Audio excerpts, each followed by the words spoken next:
Roman, it's a little bit different to Doncaster Racecourse, isn't it, mate? Oh, I know, well, you can't compare, can you? I feel like I'm in a movie, I need to pinch myself, but just taking it, soaking it all up and enjoying the week.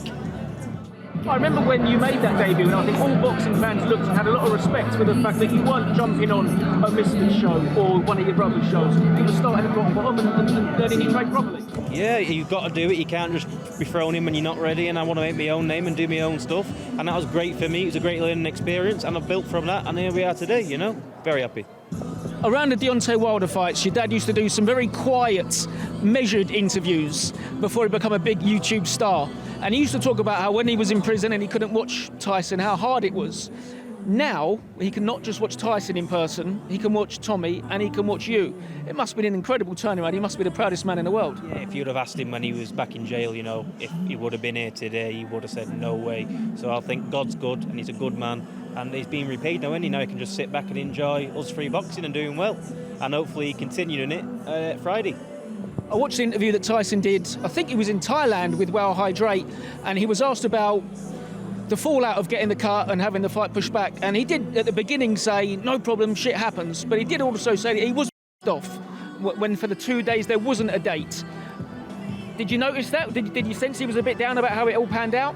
Yeah, 100%. Like I said before, he was the most motivated and focused I've ever seen Tyson. You know, he knew the job at hand and he wanted to go out and prove a point, because there's a lot of people saying Usyk was going to win this, you know, from his last performance. So he's on a mission, isn't he? So he's gutted, but now we've got a new date. It's round the corner and he's going to be ready. We have some great chats with Tyson when he talks about how him and Shane argue about history's greatest fights and really study the sport and all the old videos they watched. But then Tyson will say to us, I never care about undisputed, it never means anything to me, which sort of doesn't make sense to us too much. What do you think? Do you think to be the first four-belt ruler in 25 years will mean nothing or everything? I think it's got to mean everything. The man's boxing as being a child, you know, he's done so much, getting to gyms and all that when nobody was supporting him and all that, and now look, he's got a chance to fight for absolute greatness, and this would cement his name as the greatest heavyweight of all time, in my opinion. So of course it means everything to him. Blindy, mate, good luck. Cheers, Roman.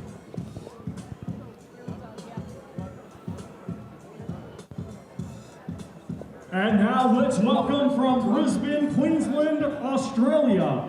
He is undefeated with 8 wins, 4 of his 8 wins coming by.